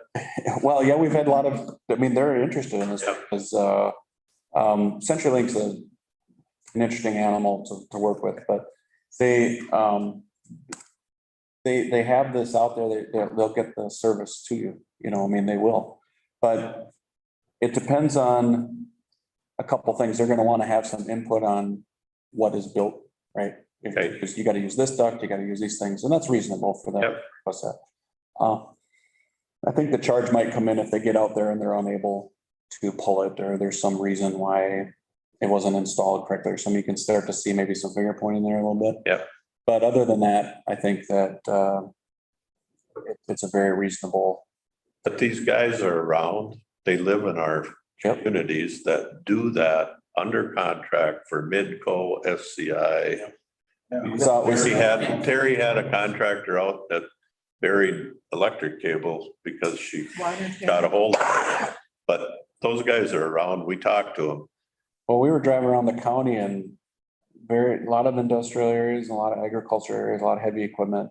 And it hit me like as I was driving down the county roads, I'm like, what? If I have that in my backyard, I'll do it myself and save $2,600, right? So I talked to a lady this last fall when they were doing the Midco stuff. She actually lives in Graston, and she's the crew foreman on an underground directional boring crew. Said, man, you gotta be one of the only women in the state. She said, I probably am. That I'm a foreman on this crew. Yeah. But she lives in Graston. Yeah. And they just hire on with whoever hires them. Yeah. But then if my follow-up to that would be, what if 3 years from now, East Central Energy plows fiber down the road and you say, you know, I like those guys better and I own the interduct. Can we call them up and say, hey, we want to have you connect to us? That was our Hometown Fiber's inception started with that premise. How do we give people choice? Because without choice, you can't have competitive marketplace and you can't have reliability and, you know, without that competition, how do you get there? So all of our recommendations are weighing on something similar to that philosophical view. So yes, they can do that. So, I have a question. I don't understand this. So SCI Cable has a box up there. And I can call some other company and say, connect not SCI Cable to their stuff? Well, not right now. I mean, you'd have to develop that area. Yeah. You know, Let's just say it's there and there's that box up there. I could call up a different company and they can tie into SCI Cable stuff? not today. Okay. Those companies would need to lease that line and provide the service for you. So someday that's gonna be that way? It's possible to do today, but How's that? Because it's a public utility or public dollars put it in or what? it's just it's part of the 96 Telecommunication Act, and it's not feasible for a lot of these companies to do that without subsidy though, because the map doesn't work for them to do that. Like to have 5 different providers in front of your house, that's not feasible with 5 different pieces of infrastructure pieces, you know. So what we're saying is, if you want to build a whole system like that, you put it in as a public entity. It's one infrastructure and then multiple people can lease lines on it. So I think a lot of our county is CenturyLink, or at least in my area, I think a lot of us are CenturyLink. And when I contacted them, because I moved across the street, they cut my service down.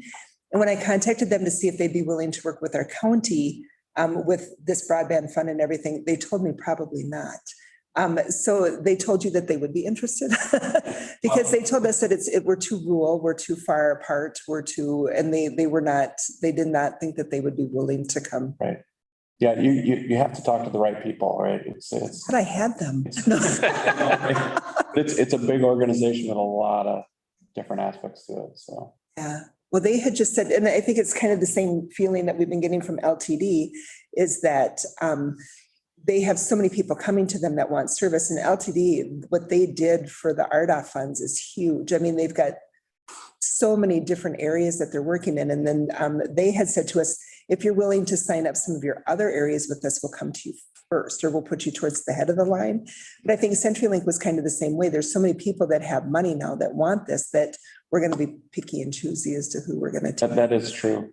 That is true. And there's no reason that they're under any obligation to say yes, right? They don't have to say yes. Right. I think if you look around the state of Minnesota, at least, and you look at the areas that are served by independent phone companies who are governed by a board of directors who are people just like us that live in those communities, they have sat around a boardroom table and said to their management team, we are going to invest because we own this stuff. We're going to make this work for our customers because they're already our customers. And that's what is exciting to me about an electric co-op getting into the business. Because if you look at what they've done, at least in the state of Minnesota, the ones that have forged ahead, have done exactly the same thing.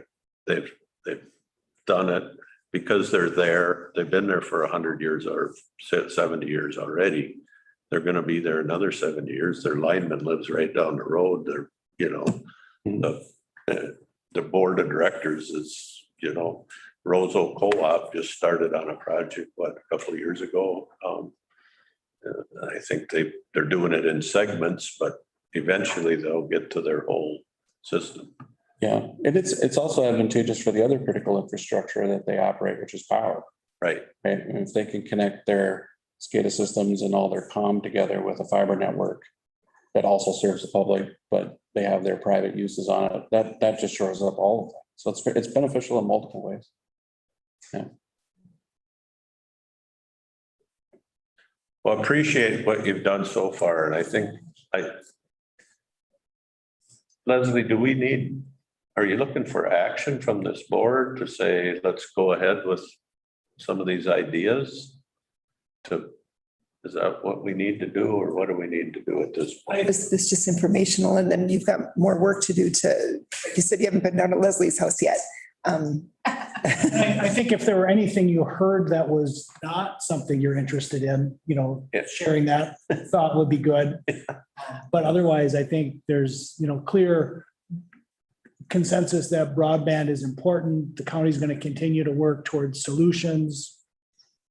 I like the part about having some criteria attached to, because we hear from a lot of people bend our ear about, we could get you into this for a lot cheaper, and, it works, and we know a lot of things. But, it's like that famous old Fram oil commercial. You can pay me now or pay me later, buy quality stuff and it lasts and keep working. Supposed to say Napa filter, I know. Sorry.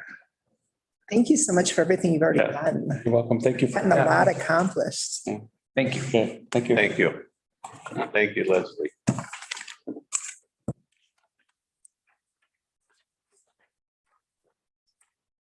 Let's see. We will move on to the appointment of the Extension Committee. We got a recommendation for Ruth Carlson from District 5 for a 1-year appointment, or no, 2-year appointment. I'm sorry. Yeah, I will move that, Mr. Chair. I will second that. She's going to be excellent. Yes. We got a motion by Ludwig, second by Lovegren to appoint Ruth Carlson to the Extension Committee. Any discussion? Mr. Chair? Yes. Just in your comment, you had said 2-year. It's a 3-year term. All of 2022, 23, and 24. Yeah. No, I was just doing the subtraction. Sorry, 3-year. Good catch there, David. If no, I don't know. We'll call the motion, and Debbie, you'll call the roll. District 3, Commissioner Lovegren. Aye. District 4, Commissioner Waldham. Yes. District 5, Commissioner Ludwig. Aye. District 1, Chair Holland. Yes, District 2, Commissioner Moore. Aye. Thank you. thank you. Commissioner updates. Let's see, we had a rescheduled Mille Band, East Central Regional Library Board. Getting the year set up and the committee set up, and talking about Sandstone, I think their goal is to be, the new library's goal is to be open by September. Oh, this year? Yeah, yep. So that's pretty exciting. They've been working on that. That was about the gist. You want to do the Chemical Health Coalition also? No, because I took down my Christmas tree and looked at the clock and I was late. I'm sorry. We both missed it. Okay. Public safety was canceled, and the rest of the stuff we were committee of the whole meetings, I believe, last week, so. I had a shack meeting. Oh, yes, you did. I did. And so it was kind of funny at the very end. She said, so what did you all get out of this? And I said, I'm so excited, because normally I would just go back and we talked about the COVID virus. And this time I have a whole page full of notes. So I was like, ooh. So one of the things that they're looking at is, they said that with the shortage of staff and overworked employees and people on burnout, they're looking at public health going a whole different direction. And so one of the things that they're going to be talking about is what direction we see it going in, and setting up some new guidelines for what's going to be, like Josh has been saying, we're going to have to maybe start cutting services. So it's going to be interesting to see where that's going to end up going. The other thing that they had talked about, which was interesting because it was right after our meeting that we had, with the Omicron virus, that the Mayo, the Wednesday after Christmas, starting doing 5,000 tests a day, which I think is extremely crazy, but I don't know if that's the Mayos all throughout the state because they have so many different clinics, or if it was just the Rochester Mayo. I'm really not sure on that one, but I thought that that was kind of interesting. And then there's a grant that's out. There's the federal government gave a lot of money to help. It's like $6 million in the state of Minnesota for public health. And so they're looking at an innovative program. It's the infrastructure fund. And we have the ability to apply for some of that money, but you have to come up with you have to do an application and figure out a program that you're going to do with your county to utilize that fund that's going to work towards public health. And I've reached out to Sam and to Becky, and because it's a really short process, you have to do it really fast. They're not sure if they're going to be able to do that, but because it's a really short grant, so they're working on that. And then I did say, when you get there, would you be willing to come and talk to the board about that and your program and what you're thinking? So, yeah. Thank you. Anybody else have any meetings? I have one more. Oh, The Highway 23 Coalition. oh, yes. So it was interesting. Right now they're trying to figure out who can help them write applications, because I would not be a good road application person, and neither would 99.9% of the people on the board. So what they're wondering is if highway engineers in the area that they're looking at doing the road projects on, if they would be willing to step up and help them write those applications for grants so that we can get that money to go towards those funds.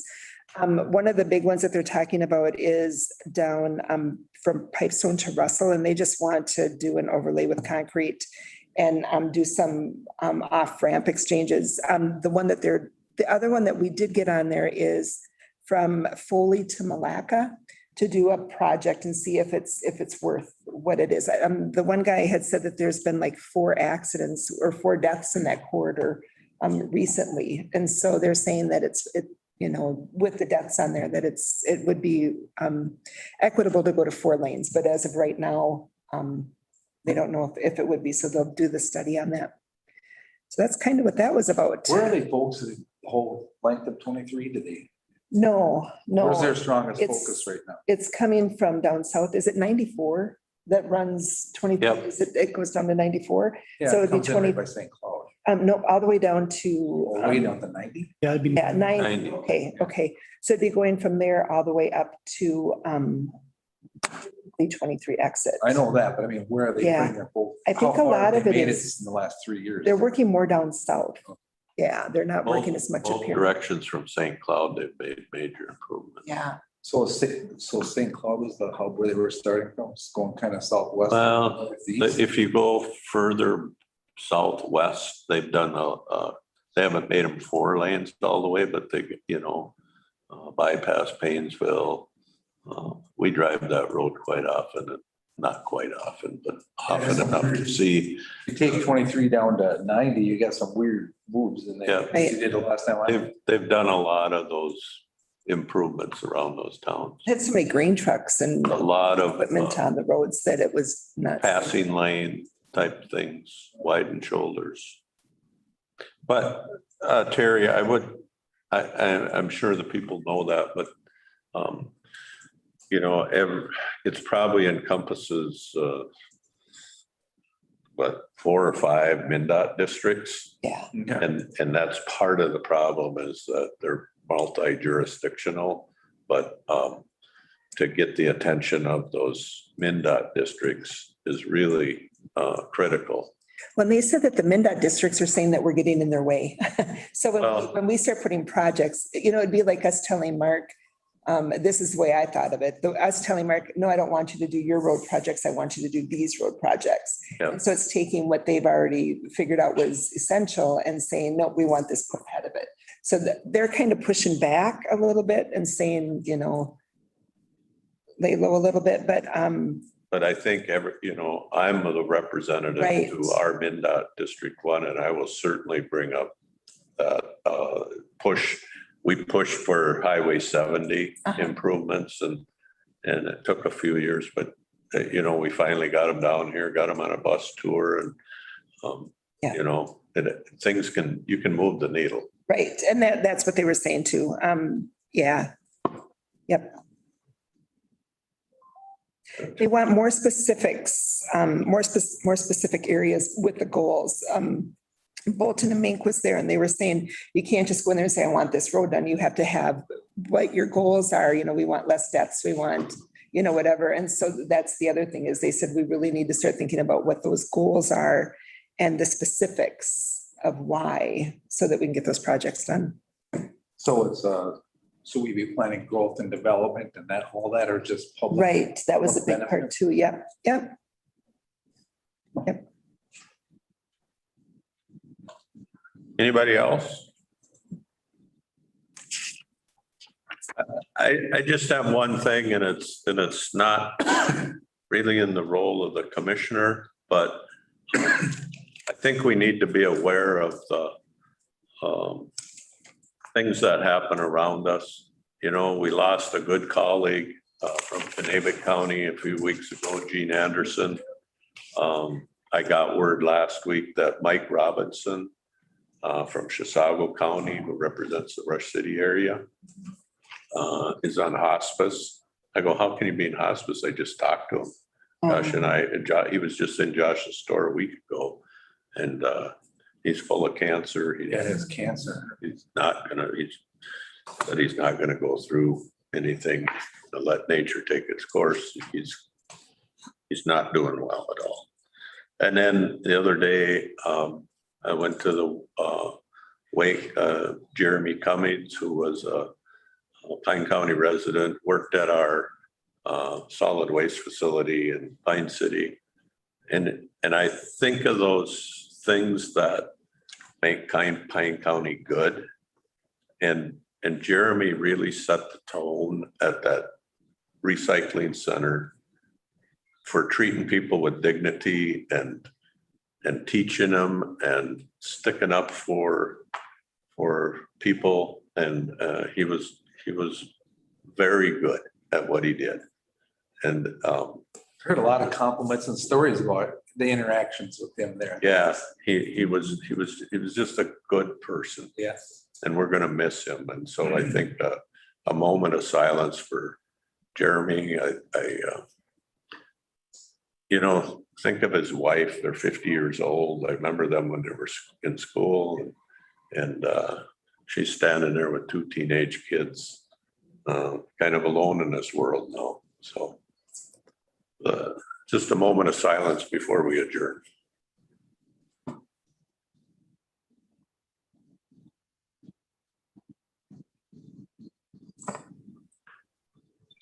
Thank you. Anything else that we need to bring up? I'll be on the road for a few days and I'll be calling in for the next couple of meetings. So not going as far as JJ, but I am going. Is that a sweater you have on, JJ? Travel safe. No, just t-shirt. Oh, okay. Anyway, I will declare. Thanks for dialing in, JJ. Yeah, JJ. Yep. Thank you, everybody. Meeting adjourned.